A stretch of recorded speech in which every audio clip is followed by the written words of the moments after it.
Hi, everyone. So I want to tell you a little bit about the course innovation grant that I have been involved in enhancing student preparation for active learning in the classroom.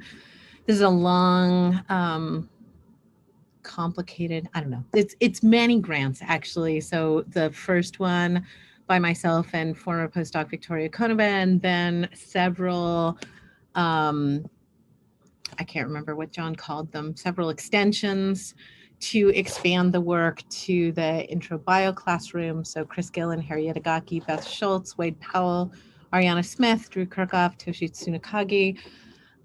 Maybe others have been involved by now. I'm not sure. Okay, so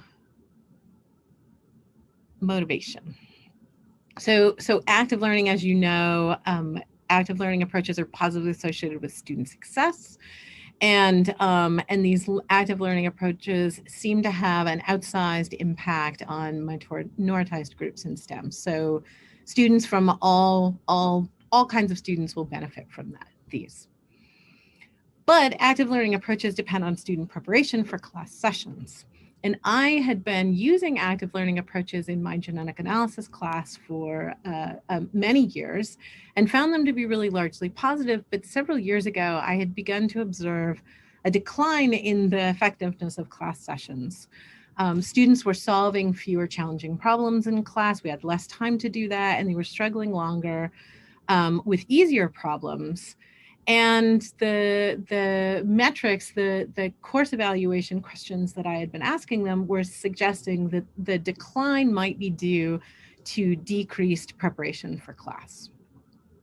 So my goal was to test the effectiveness of what was then a relatively new collaborative text annotation tool called Perusall, with the goal of increasing student preparation for class sessions through interactive commenting on assigned readings. So why Perusall? Why that particular approach to trying to improve active learning in my classroom? Well, first, I'd heard about this tool at an AAC&U STEM education conference. It was created by a number of faculty who were really interested in flipped classrooms and active learning. And I heard a talk by Eric Majur, who's a physics professor at Harvard, about his use of this and his involvement in building it. And he got me excited because it seemed like it would be really easy to use. I was really intrigued by the fact that there was an automated grading process. So it uses machine learning algorithms to assign grades to the annotation that students do, and it could be fully integrated into Moodle. I also really don't like making videos. It does not bring me joy. I just heard in a CIP workshop earlier today that, we're going to do best if we're using tools that we can do so joyfully. But I really like collaboration, and I really like promoting collaboration between students. And one of the things I was really excited about with this tool is that it encouraged them to interact with one another about the reading instead of doing it in an isolated way. So I am going to switch. Let's see if I end this. What I want to do is show you my Moodle page and show you Perusall and sort of what it looks like, and then show you a little bit of data. So bear with me while you watch me move around my computer. All right, so this is my current Moodle page. I started this in, I think, 2018. I think it's 2018, spring of 2018. And I've been using Perusall consistently since then. So you can have a little button on your web page. I provide guidelines to students and links to support for them and text annotation. And I do talk to them at the beginning of class about why I use this. And I think that's really important. I also, okay, so Perusall, so you can link directly to it. And it launches a classroom and I can even go to a student view, although I'm not going to do that because I really want to show you what's going on. So here we just had an exam in class yesterday. And so students are getting ready to do the reading or getting ready for class tomorrow. And I can see right here that a couple students have done a little bit of work. One person's completed it. Most people haven't started yet. That's not surprising. It's tomorrow. Here, I'm scrolling through all of the reading assignments that we've done thus far this semester. And so I'll just pick one here. And so on the right-hand side, you can see that it gives me a sense of the metrics. So most of my students completed the reading with maximum score. A few of them didn't do all of it, and some of them completed it but didn't get the maximum score. We can open this and see what it looks like. And I should say, oh, it's gonna not open at the very beginning. You can load textbooks into this. Students need to buy the textbook. You can also load PDFs and other sorts of things. So use of this platform is free, but of course the material of its textbook requires pay. So I can open a tab here, and each of these highlights is a place where a student has made a comment. You can show all comments. You can click on ones that are bold, which haven't been read. I haven't read this particular one because I'm co-teaching the course this semester, and so I wasn't responsible for this material. So you can see here that one of my students, and I make it so that this is anonymous, so students can't tell who's written the comments. I think that lowers the barrier, so they're not concerned about asking too dumb a question. People can give comments about sort of like relating what they know, experiences they've had to the material. They can connect to other sorts of courses. So in this student writes about psychology courses.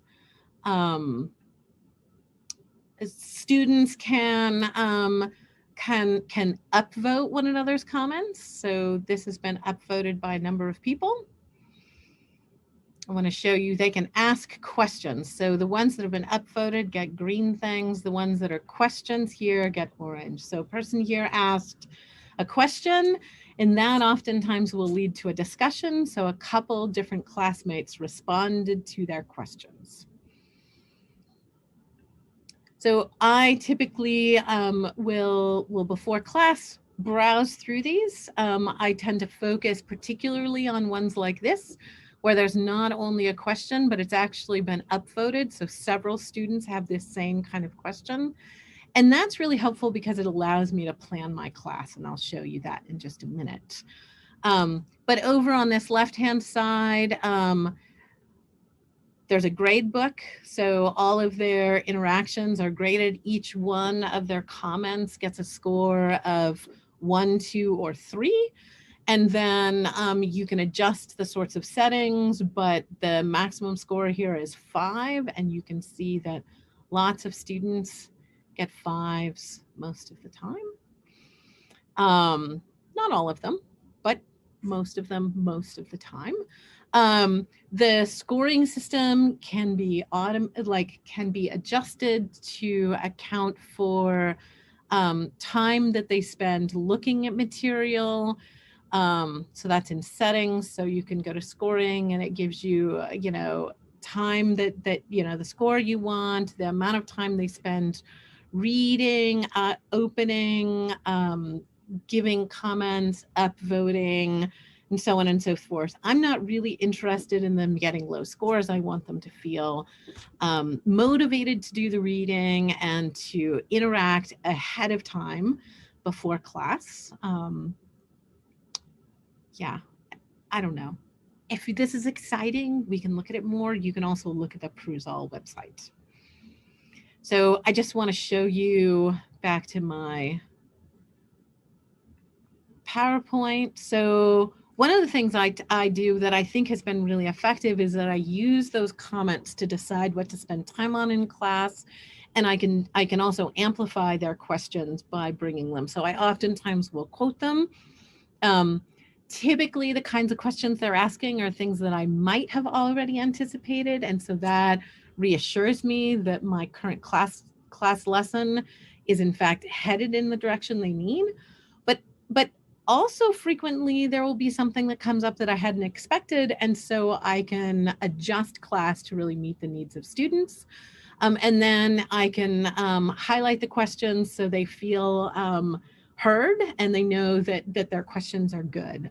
So here's just a, couple questions about particular content on this slide.